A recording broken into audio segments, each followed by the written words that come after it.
I never thought that a freezing afternoon by Lake Mendota, the vast lake right behind the University of Wisconsin dorms, could kick off what people call a true first love. I'm not the type to fall in love easily, and even less so to believe in those cinematic fateful moments. But that afternoon, it was as if someone was holding the remote control, pressing pause on the whole world, just so I could see one single person. You know, in Madison, autumn often lingers with a strange stubbornness, clinging to the last bits of warmth before winter crashes in. That afternoon, the lake's surface rippled lightly in gray waves, with the scent of damp grass and cold wind tickling my nose. I sat on the wooden steps by the shoreline path, clutching a hot coffee like it was my entire life. Actually, I was avoiding studying. Finals were approaching, and I was stuck in a mild burnout phase, but too proud to admit I was in crisis. I was fiddling with the cup lid when a voice from behind pulled me out of my thoughts. "Excuse me, have you seen a blue scarf anywhere?" It must have been blown away by the wind. I turned around, and, oh my God, Aiden was standing there. I didn't know his name yet, but that first glance was enough to make my brain temporarily shut down. He was half a head taller than me, with messy brown-blonde hair from the wind, cheeks flushed in the cold. And his eyes, a shade of blue-gray like the lake behind him, made me almost forget to respond.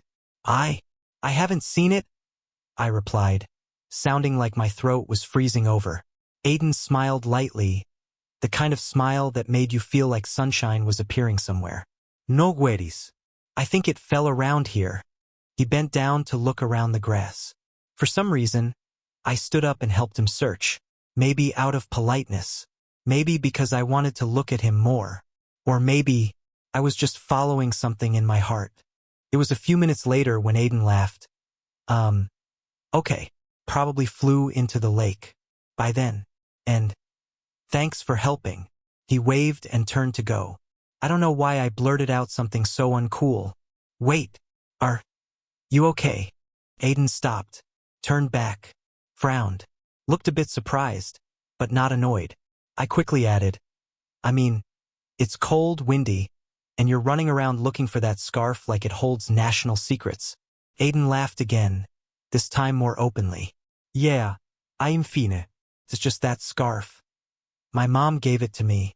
It's not expensive or anything, but I've kept it since freshman year." "Oh," I nodded, and maybe to keep the conversation going, I casually asked, "What year are you in?" "Junior." "You? Junior too. Haven't bumped into each other before, huh?" Aiden said, his eyes pulling me in like a slow current. "I'm Aiden." "Caleb," I replied, and my palm felt cold when I shook his hand. Not from the weather, but from the strange sensation spreading from that light touch. Aiden pointed toward Memorial Union. "I was thinking of getting something hot to warm up. Want to come? Consider it thanks for helping with the scarf." Even if it wasn't successful. I think I said sure a bit faster than necessary, but whatever, who cares? We walked along the lakeside path. The wind slapped my face but didn't bother me anymore. Aiden told me he was majoring in biology, working as a research assistant for a professor so strict that students nicknamed her the Ice Queen. I told him I was in psychology, stuck on an essay that I kept writing and deleting. Aiden laughed. "Oh, makes sense. I like watching the lake to forget life." "You watch the lake to forget deadlines." "Yeah," I said. "Seems we both have reasons to sit by Lake Mendota, huh?" A beat of silence. The kind where even the wind shows respect. "Caleb," Aiden said, looking straight at me, "do you ever feel like a tiny moment in life can change a lot?" That question stirred my heart. Before I could answer, Aiden smiled. "I don't know. But I'm glad I met you this afternoon." I took a deep breath, trying to keep my voice normal. "Me too." We stepped up to the Memorial Union steps, with light acoustic music drifting from somewhere. The wind was still cold, but something inside me was warming up with each step beside Aiden. And I didn't know that afternoon was just the beginning of everything. That evening, back in my dorm room, I lay on the bed unable to focus on the essay weighing on my mind. I opened my laptop, staring at the essay_final.docs file like it was an archenemy. The screen glared white, the cursor blinking mockingly. But instead of thinking about the topic, the influence of family environment on cognitive processes, my head was full of Aiden. His smile, his warm, deep voice, the way he walked beside me, unhurried, unawkward, like we'd known each other forever. I laughed to myself, pulling the blanket over my face. Calm down, Caleb. You've only known him for a few hours. But hearts don't listen like that. 2 days later, I was back by Lake Mendota, in the same spot.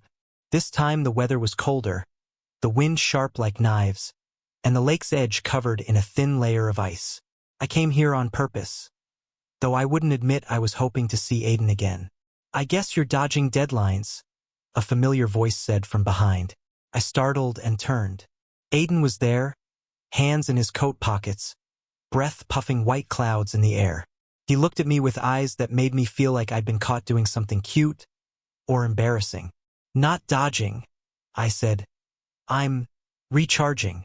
Aiden sat down beside me, his shoulder lightly brushing mine. Yeah, sounds reasonable. I sniffled. What about you? Aren't you busy with research? Aiden sighed deeply. I'm trying to finish a report, but my brain's probably frozen solid now. I thought biology brains were tough. No, Aiden said, eyes sparkling with amusement. Biology brains are only tough when not writing. We both laughed. Then a strong wind blew, and Aiden reached over to adjust my coat collar. A small gesture that made my whole body heat up. You should stay warm, Aiden said, his voice a bit lower than usual. Oh God. I sat up straight immediately, trying to act calm even though my heart was pounding like a marathon. You should too, I replied, sounding ridiculous enough to want to bang my head on a lamppost. But Aiden just smiled, the kind of smile that could make my heart drop into the lake. We walked to the Union again. The cafe was packed, students crowding for drinks like caffeine was a religion. Aiden and I stood in line side by side, shoulders touching, his warmth so close it distracted me to the point I stared at the menu without distinguishing mocha from latte. What do you like? Aiden asked. Something hot. So, let me choose for you? Up to you. Aiden raised an eyebrow. You trust me that much? I'm just cold. I deflected, though the real reason was you're distracting me. Aiden turned to order, and I stood there trying to steady my breathing. I'm not the type to crush easily, especially on guys. Yeah, I've known I'm gay for a while, but to really feel something, someone has to hit just the right spot in me. And Aiden hit all of them. When he came back, handing me the hot coffee, my hand brushed his accidentally. Just a second, but I felt the warmth clearly. Thanks, I said, voice softer than usual. Yeah. Aiden smiled. Caleb. What? I feel like talking to you is easy. Natural, you know? I looked down at the wooden table. Me too. Aiden twirled his coffee cup. I don't know if it's weird if I... His sentence was cut off by a message notification. Aiden sighed and pulled out his phone. I have to go, he said, wincing slightly. My professor wants an urgent meeting. No problem. Aiden stood, but before turning away, he placed a hand on my shoulder. Caleb, are you free tonight? I felt like someone had lit a lamp inside me. Yeah. Why? Aiden smiled lightly, half shy, half expectant. I want to see you again, if you want. Ido. So, I'll text you later. Aiden left, leaving me there with the hot coffee in hand, but it was my chest that felt the hottest. That evening, I stood in front of the college library building, hands in pockets, heart pounding excitedly. Aiden approached from Linden Drive, his tall figure standing out under the golden lights. When he got close, he gave a small smile. Been waiting long? No. I came early. So we're both a bit eager, huh? Aiden laughed, and I just looked at him a second longer than normal. Like watching a movie clip I'd seen hundreds of times but never got tired of. Aiden pointed toward the lake. Want to walk a bit? It's cold, but I want to talk to you. I nodded, and we started walking side by side. Unhurried, quiet, just the wind, shoes crunching on thin snow, and between us, a strange, warm energy growing bit by bit. I didn't know what that evening would lead to, but everything started changing from that moment. That evening, Lake Mendota was almost swallowed by thick, breathtaking darkness. Golden lights from the campus buildings reflected on the water, creating long shimmering streaks that trembled lightly in the cold wind. Aiden and I walked slowly along the path by the lake's edge, snow crunching underfoot like intentional music. Aiden walked closer than usual, hands in his coat pockets, shoulder brushing mine whenever the wind shifted. Each time, my heart skipped a beat. "Caleb?" Aiden started, voice low and slower than usual. "I'm a bit worried tonight might make you think it's weird." I turned, trying to stay calm. "Why weird?" Aiden took a deep breath. "Because I want to say something, but I'm not sure if you want to hear it." Those words froze me. My breath escaped in thin mist. "I want to hear," I replied, more honestly than I'd planned. Aiden looked up at me. For the first time, I saw in his eyes not just the familiar warmth, but something vulnerable, something that softened me instantly. "Caleb." Aiden hesitated. "I feel like I really enjoy talking to you, meeting you, being with you." He let out a small laugh like he found himself silly. "It's only been a few days, but this is rare for me, very rare." I felt like the wind hit my chest, not from the cold, but because my heart was slamming against my ribs too hard. "Me too," I said, trying not to tremble. "I think about you a lot." Aiden looked at me, eyes brightening, but before he could say more, a strong gust made me shiver. Aiden exhaled a laugh. "Oh God, Caleb, I'm trying to be serious and this weather is such a mood killer." I laughed along. "Yeah, but I get what you mean." We kept walking, but the air between us had shifted. More intimate, closer, the kind of closeness that makes you unconsciously step nearer. Finally, Aiden stopped at a wooden railing overlooking the lake. Wind messed up his hair, and he turned to me. "There's one more thing I want to say." I faced him. "Yeah." Aiden swallowed lightly. "I'm not sure if you like guys, so I'm a bit scared I'm misreading signals." My eyes widened. "Aiden, I like guys. I'm sure." Aiden stood still, then laughed. A clear, relieved laugh that made me feel lighter too. "Thank God," he whispered. "I was afraid I'd say it and you'd run away. If I run, it's from the cold, not you." We both burst out laughing, the sound echoing into the peaceful void. We leaned on the railing for a long time. Aiden told me how he often came to the lake to cool off when overwhelmed, about dating someone freshman year that ended awkwardly, making it hard for him to open up again. "I don't want to repeat that," Aiden said, "so I'm a bit cautious." "It's okay," I replied. "I understand." He looked at me, long enough that I had to look away to keep my heart from falling out. "Caleb," Aiden called softly. "Yeah, let me ask this." "What?" Aiden pursed his lips, gathering all the courage in the world.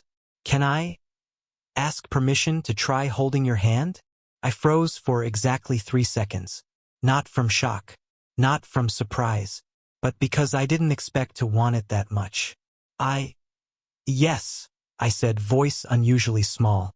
Aiden extended his hand slowly, like afraid to break something fragile. I placed mine in his. Warm, perfect fit, and it instantly made my body tremble lightly. A current ran down my spine. Aiden looked down at our intertwined hands, then up with a smile, the kind that anyone could see meant he was truly happy. "Caleb," Aiden whispered, "your hand is really cold." "Yours is too warm for its own good," I replied, embarrassed enough to want to sink into the ground. Aiden squeezed my hand lightly. "Then I'll keep it warm a bit longer." That moment, simple beyond simple, became one of the clearest memories of my life. No fireworks, no romantic snowfall, no background music. Just the wind, the dark lake, and Aiden's hand holding mine. And that was enough for me to know I was starting to like him in a way I couldn't turn back from. We walked a bit more before deciding to head back to campus because the cold was making my ears numb. Aiden stopped in front of the college library, right where we'd met earlier. Tonight, Aiden said, head slightly bowed. I had a great time. Me too. He tucked his other hand in his pocket. Caleb, I want to see you again. I want to see you again too. I answered immediately, no thought needed. Aiden smiled, and once more, my heart squeezed lightly. So, Aiden stepped back. I'll text you later. Yeah. And he hesitated. Your hand. I'll hold it next time. I blushed so hard I wanted to freeze on the spot. Aiden laughed and turned away. His figure grew smaller on the lit path covered in snow. The cold wind bit my cheeks, but my heart was burning hot. That night, for the first time in months, I opened my laptop and wrote over 3 pages of my essay. Not because I suddenly got smarter, but because my heart felt lighter, like Aiden had pulled a boulder off my chest, just by holding my hand under the lights by Lake Mendota. 3 days after that freezing evening, I finally admitted to myself that I was stepping into something more serious than I'd thought. Since Aiden held my hand, everything in my head was on replay mode. I remembered the light squeeze of his hand, the small smile at the corner of his lips, the way he looked at me like I was something worth looking at. Really, the worst part was that feeling made me a bit scared. Not of Aiden. Scared that everything was too beautiful to last. On Friday evening, while fumbling in the dorm's shared kitchen, attempting a ramen that looked both pitiful and alarming, my phone buzzed. Aiden. Hey Caleb, what are you up to? I glanced at the boiling pot overflowing and sighed. Trying to cook. Results could qualify as a natural disaster. Aiden. Got 20 minutes? I want to meet. My heart jolted hard. I replied in half a second. I do. Aiden sent a smiling emoji, the kind that's a bit shy but also eager. And that alone was enough to make me freeze in front of the stove like an idiot. We met in front of the Humanities building. The cold made every step sound like the snow was complaining. Aiden wore a thick charcoal gray coat, neck wrapped in a light gray scarf. Not the lost one, but the kind you'd buy in a hurry when your throat feels frozen. Dodging deadlines again? Aiden asked, kicking lightly at the snow.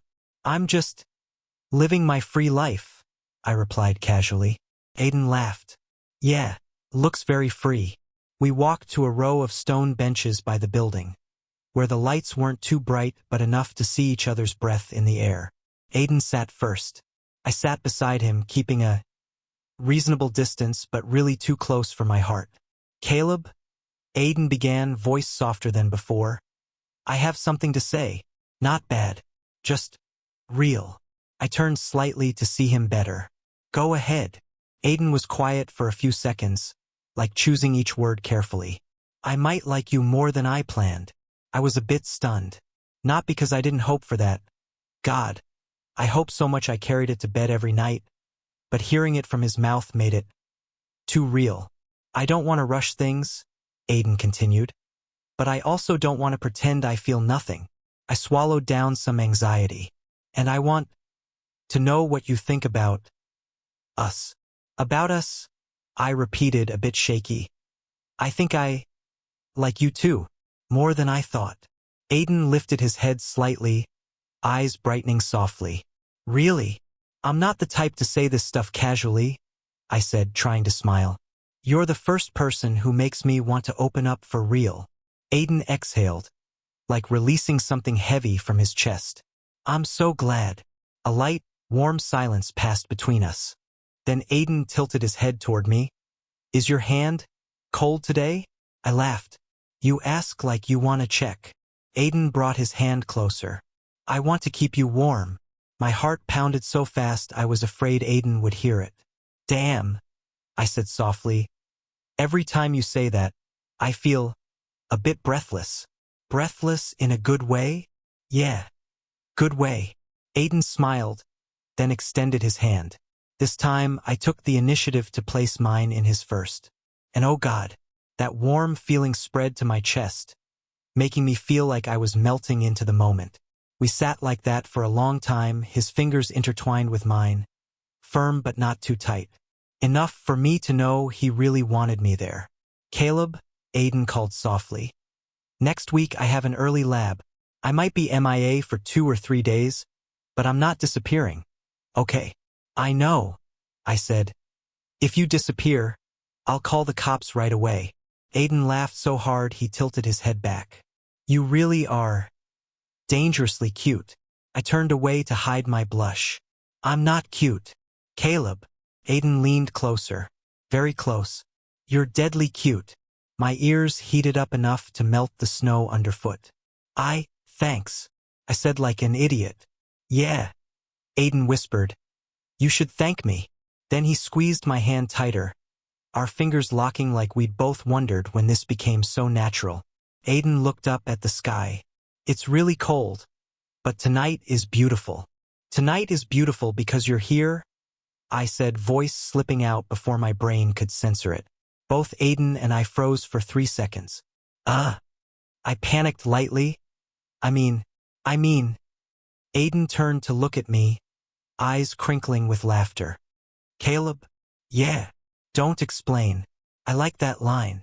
I bit my lip, heart dropping to the ground then bouncing back. We sat a bit longer, until the wind blew so hard my ears went numb. Aiden stood first, extending his hand like an invitation. Let's head back. I'll walk you. I have legs. Yeah, but your hand is in mine. I looked down. Aiden still hadn't let go. Oh heavens.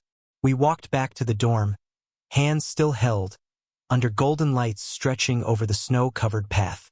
I don't remember what we said, or maybe we said nothing at all. I just remember that night, I knew more clearly than ever, Aiden was no longer just the guy I met by Lake Mendota. He was gradually becoming something truly important in my life.